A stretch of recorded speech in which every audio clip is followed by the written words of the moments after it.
Are you getting ready to retire and starting to ask yourself, do I have enough? Am I going to be able to make it without going broke? Well, here are 3 ways to help you avoid going broke.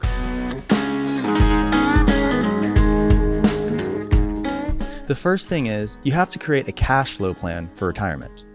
Being retired is meaningfully different than when you're working. Because when you're working, you get a paycheck every other week. Somebody else tells you exactly how much money is going to hit the bank and when. When you're retired, all of that goes out the window. You get to make the rules of the game. You can choose when you start Social Security. If you have a pension, you can choose to cash it out, to start it at age 60, maybe age 65. If you have investments, you get to choose when you start drawing those. So before you make any big decisions, the first thing you need to do is start building out the building blocks of that cash flow. Think about what fixed income sources you have. Do you have a pension? Do you have Social Security? Do you have investments? Think about when those things are going to kick in. Just because you're not starting Social Security now doesn't mean you have to wait to retire. You might just wait to let your benefit grow. But you need to start organizing these things because the more organized you are, the better chance of success you have when you're retired. The next thing you need to do is understand the tax status of those income sources.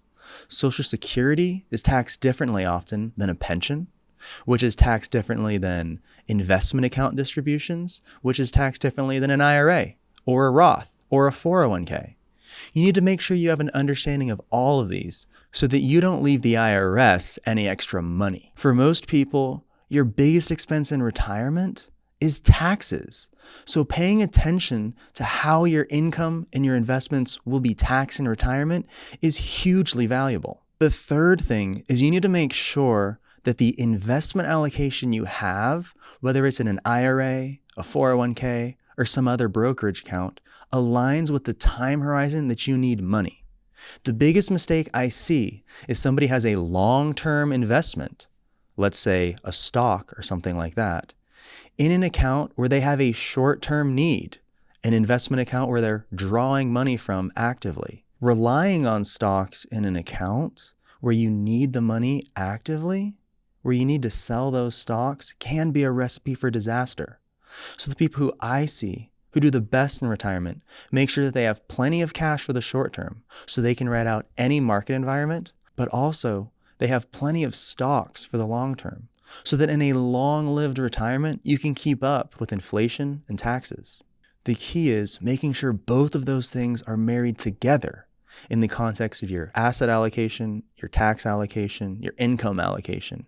Putting all of those things together, that is the key for having successful retirement. So if you want to learn more, hit that like and subscribe button and follow along for the next one.